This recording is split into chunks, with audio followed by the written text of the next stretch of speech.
Hello everyone, 10 minute series में आप सभी का स्वागत है। आज का टॉपिक है तंत्रिका तंत्र यानी कि नर्वस सिस्टम। तो आज हम न्यूरॉन के बारे में पढ़ेंगे, ब्रेन के बारे में पढ़ेंगे, सेरेब्रम, सेरेबेलम, मेडुला ऑब्लंगाटा, इन सभी चीज़ों के बारे में पढ़ेंगे। लेकिन एक बात का ध्यान रखेंगे कि हमें बहुत ज़्यादा डिटेल में जाकर नहीं जाना है। पहली बात, बहुत ज़्यादा डिटेल में जाकर हम कंफ्यूज नहीं होंगे और बीपीएससी के एग्जामिनेशन को ही ध्यान रखते हुए इस चैप्टर को पढ़ेंगे, यानी कि बीपीएससी कहाँ से सवाल पूछ सकती है। तो हमारे शरीर में जो सबसे बड़ा, सबसे लंबा सेल होता है, कोशिका होती है, वो होता है न्यूरॉन। इसको आप समझेंगे, ये होता है न्यूरॉन, जिसे हम तंत्रिका कहते हैं। अब हम देखेंगे कि जो सबसे लंबा सेल है वो है न्यूरॉन, है ना। बहुत सारे न्यूरॉन से क्या बनता है, पूरा का पूरा नर्वस सिस्टम यानी कि तंत्रिका तंत्र बनता है। ये न्यूरॉन की लंबाई कितनी होती है? ये न्यूरॉन की लंबाई होती है 90 सेंटीमीटर। 90 सेंटीमीटर। और जो हमारा पूरा नर्वस सिस्टम है वो न्यूरॉन, ब्रेन और स्पाइनल कॉर्ड मिलकर बनाता है। तो हमें फोकस करना है कि बीपीएससी सवाल पूछेगी कहाँ से। जो बेसिक बात है वो आपको समझना है कि सेंसरी मोटर नर्व और इंटरमीडिएटरी नर्व्स होते हैं, यानी कि हमारे ब्रेन को सिग्नल हमारे शरीर के द्वारा भेजा जाता है। हमारा ब्रेन हमारे शरीर को मोटर नर्व्स के द्वारा सिग्नल भेजता है। अब इनमें से जो सवाल आता है वो आता है ब्रेन से। तो ब्रेन हमें पढ़ना है। यहाँ पर ब्रेन में हम देखेंगे कि पार्ट्स होते हैं ब्रेन के, जैसे कि cerebrum, thalamus, hypothalamus, cerebellum, medulla oblongata, फिर आप देखेंगे कोर्पोरा, क्वाड्रिजेमिना और स्पाइनल कॉर्ड। ये सब को मिलाकर हम, ये पूरा ब्रेन, स्पाइनल कॉर्ड, ठीक है, और न्यूरॉन, ये मिलकर बनता है नर्वस सिस्टम। तो क्वेश्चन आएगा कि सेरेब्रम, ठीक है, सबसे पहले हम फोर ब्रेन की बात करेंगे, जो आगे वाला पार्ट है। इसे हम प्रथम मस्तिष्क कहते हैं। ये सबसे बड़ा होता है। पूछा जाएगा सबसे बड़ा कौन सा होता है, तो सेरेब्रम होता है। सोचने का काम, चतुराई, बुद्धि, समझने की शक्ति, याद रखने की शक्ति, सूंघने की शक्ति, बोलना, प्रेम में पड़ना, ये सब एक्टिविटीज जो है वो सेरेब्रम की होती है। तो सेरेब्रम जो कि सबसे बड़ा पार्ट है और सबसे प्रोमिनेंट यहाँ पे पार्ट है, क्योंकि बुद्धि, चतुराई, ये सब जो आप लोग शातिर वाला काम करते हैं वो सेरेब्रम के कारण करते हैं। फिर हम देखेंगे थैलमस भी फोर ब्रेन का ही पार्ट है, जहाँ पे दर्द या फिर ठंड या गर्म, इसका एहसास होना कि ठंडा है या बहुत ज़्यादा गर्मी है या फिर दर्द हो रहा है, ये थैलमस का काम है। हाइपोथैलमस में हम देखेंगे भूख लगना या प्यास लगना या फिर बहुत टेम्परेचर, ताप लगना, ये सब काम किसका है? ये है हाइपोथैलमस का काम। इसको याद रखिएगा, हाइपोथैलमस पे सवाल पूछा जाता है। भूख लगना, प्यास लगना या फिर ताप लगना, ये हाइपोथैलमस का काम है। आगे चलेंगे। अब आता है मध्य मस्तिष्क यानी कि बीच वाला पोर्शन।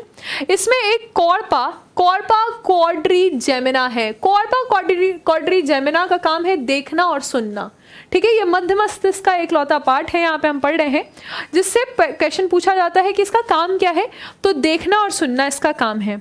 अब है हिंड ब्रेन यानी कि पीछे वाला पोर्शन, पश्च मस्तिष्क इसका नाम है। यहाँ पे आप देखेंगे सेरेबेलम। सेरेबेलम जो है इसका मेन काम है बैलेंस करना, यानी कि संतुलन बनाए रखना।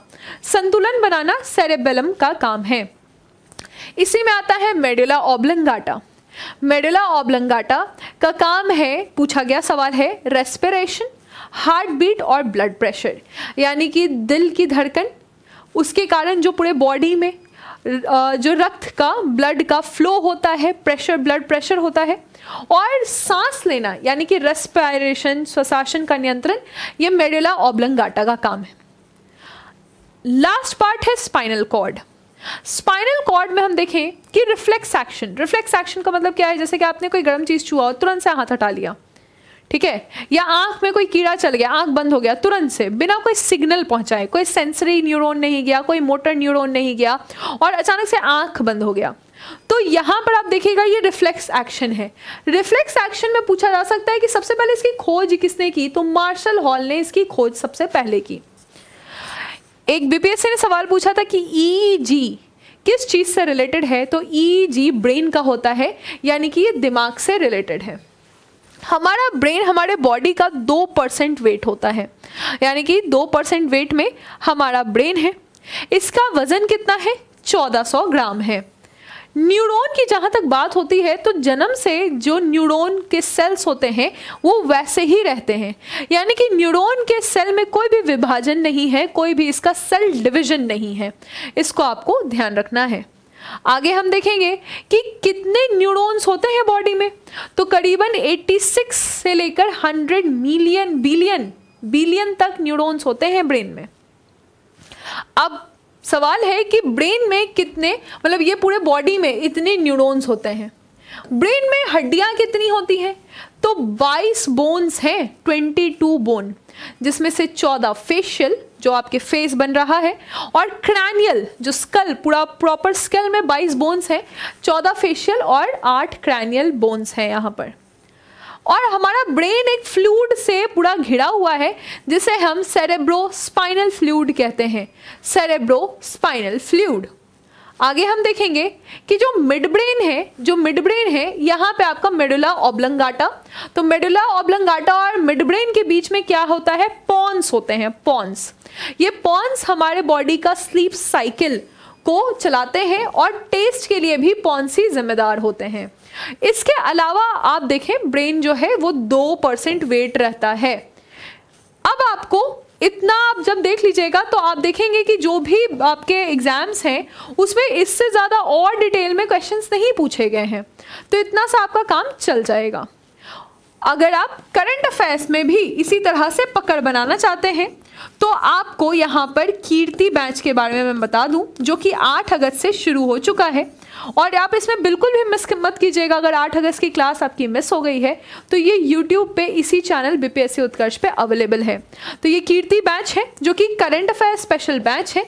इसमें आप 1.5 साल की करंट अफेयर्स पढ़ेंगे और BPSC के एग्जामिनेशन में आप अपना सिक्योर करेंगे, सुनिश्चित करेंगे जो मैक्सिमम मार्क्स करंट अफेयर्स में आ सकते हैं। तो BPSC के एग्जामिनेशन को समझिए, बहुत डिटेल में चीज़ों को पढ़कर परेशान नहीं होना है, लेकिन सिलेबस में सब कुछ कम से कम कवर कर लेना है सरफेशियली, लेकिन आप कवर कर लें क्योंकि क्वेश्चन जो है वो बहुत ज़्यादा टफ नहीं पूछे जाएंगे। जहाँ पर आपको ज़्यादा जानकारी की ज़रूरत है या एक्सप्लेनेटरी पार्ट की ज़रूरत है वो सब कुछ यहाँ पे करंट अफेयर्स कीर्ति बैच में कंप्लीट हो जाएगा। तो जल्दी से बैच को ज्वाइन करें और बिल्कुल भी देरी ना करें। Thank you.